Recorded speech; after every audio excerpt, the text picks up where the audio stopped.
Sleep versus Ruin. The Zerg player is down one map in the best of 3. The final one in this Group B here at the GSL Code A. It is Sleep, the KT Rolster player, lost on Yonsu to his Protoss opponent, who spawns at the bottom of the map. Nope. Not there. Over here. Right there. There he is. Exactly. This is for Incredible Miracle Ruin. He won against Sleep already once in the first best of 3 of the day. Then he lost to Curious in the winners match.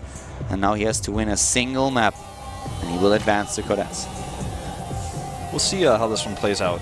I think Ruin has just been the total aggressor in both of these best of 3s. In the best of 3s against Curious, it didn't work out for him as well as he would have liked.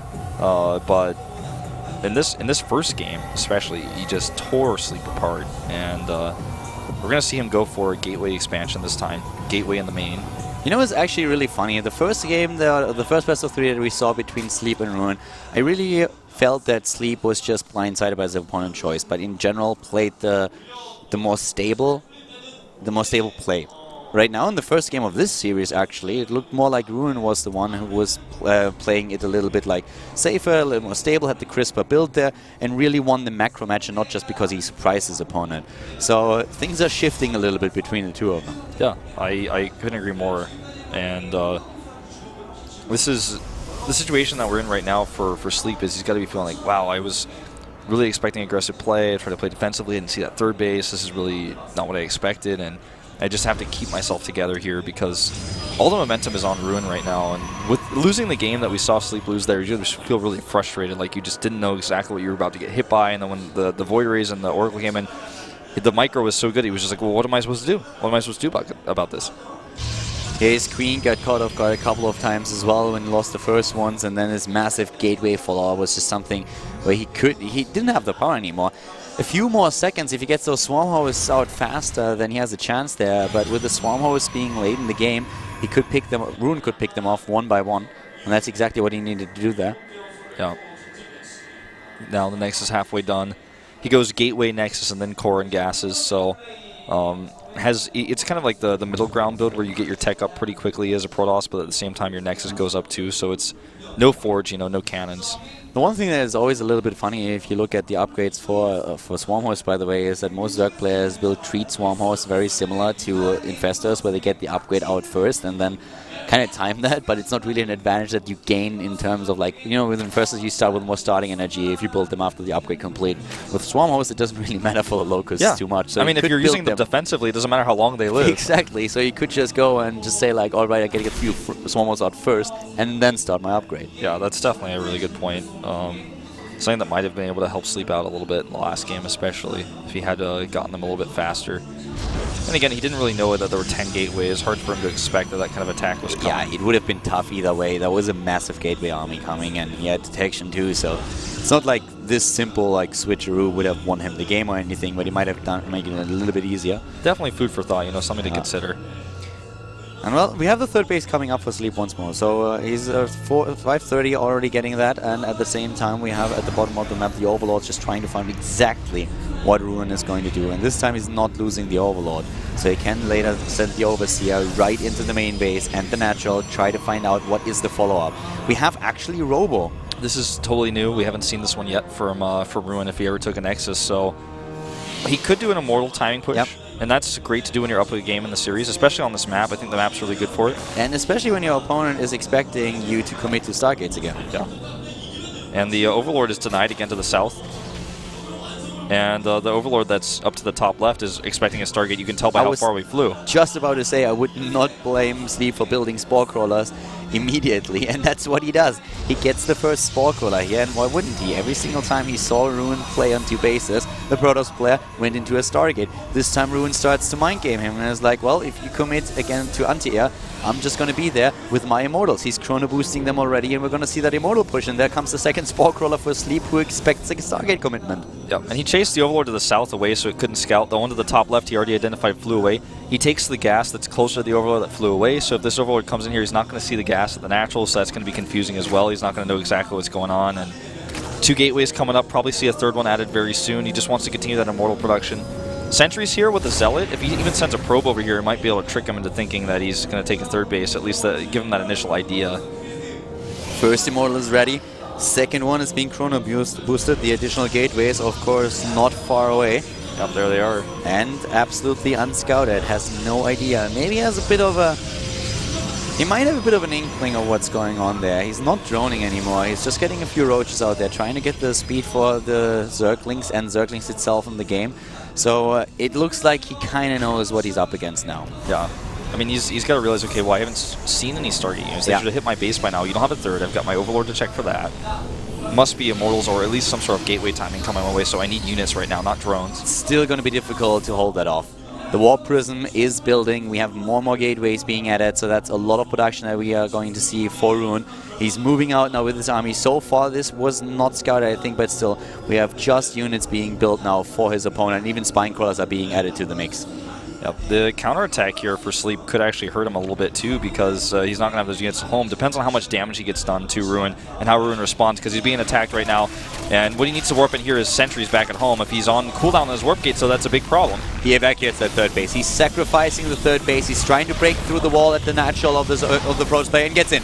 He gets in already. There's the force field. A little bit too late. More roaches are streaming across. Can take down the pylons. The first Stalker is already gone, and there's the free third base for the Protoss player. But can he take down the natural? That's the main question. Exactly. You know, you may want to consider recalling home. He's done some damage here. It doesn't want to sustain much more. The Cybernetics core goes down. That means no more sentries, no more stalkers. And that's a big, big problem. Here comes the recall.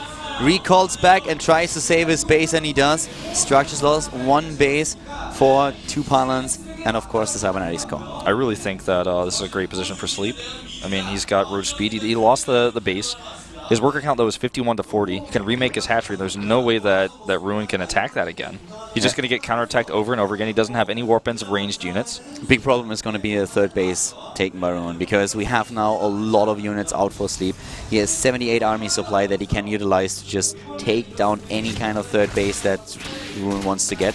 But the Warp Prism might be something that Ruin can utilize to do damage in the main base, in the mineral line. Yeah, 3 sentries in there. And if he can actually force seal the ramp and trap units outside, this is ideal.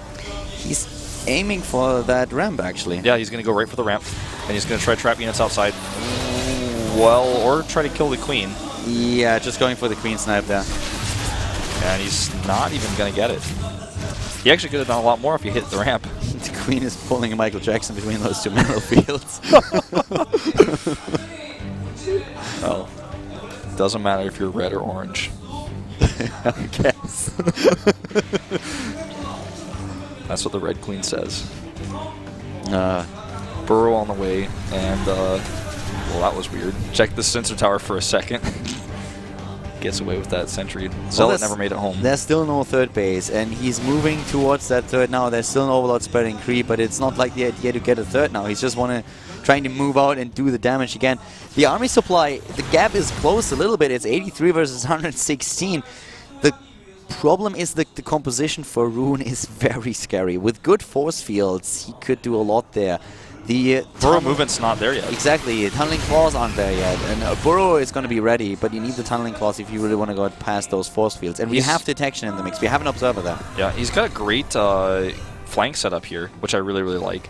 And this counterattack is going to be a problem. I mean, the army that's over here, the third base, is not going to be able to save it, so he's going to lose his third base again. We're just going to have a repeat. Like, it's like the later version of what we just already watched. And he got in immediately. There's a gap, and the sentry didn't drop a force field. Suddenly, that core is gone again, and this time it's too many units. Does he recall? He has to. It looks like he wants to go for the trade. There's one Spine Crawler helping out at the defense all the way at the top, and we have additional transfuses with the Queens in the back, outside of the screen even. At the same time, the Zerglings are taking down all of those probes, and the Roaches were already moved back, so Rune is going to be faced with another force coming in from behind. Yep, getting some free kills on these burrowed Roaches on the other hand with detection here. Or did he lose his Observer?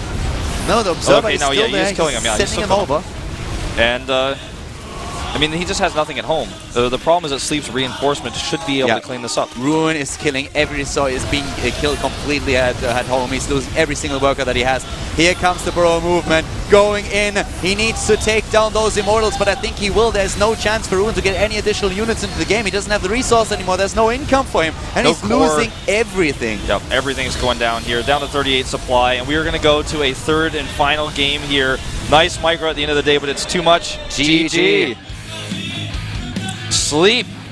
Hanging on by a thread. These run-bys, they were definitely winning the game for him, forcing at the first time the recall by his opponent, and then at the second time he sends the roaches back to flank Rune, and the Zerglings were finishing the D, taking down all the probes in the natural and the main base as well.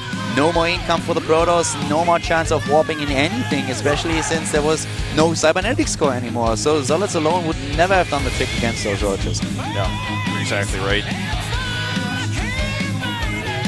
What a... That's a crazy series. What a crazy series, man. I mean, these two guys are neck and neck. They both tied it up in the previous series they played against each other. Okay, Daedalus Point is Ruin's map pick. Are you sure this is... Are you sure these are map picks? Because... That's what the overlay said.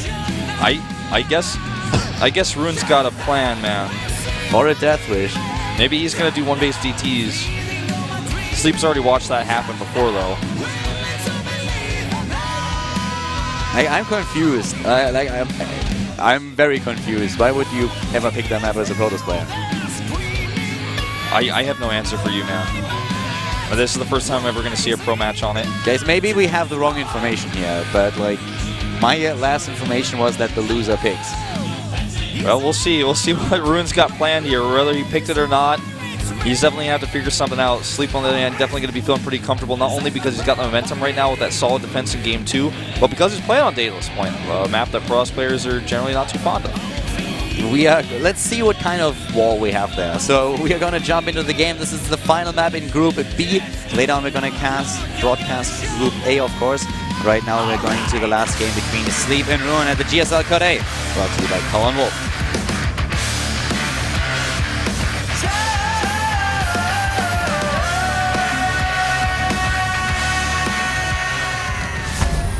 Sleep versus Ruin. To the top left.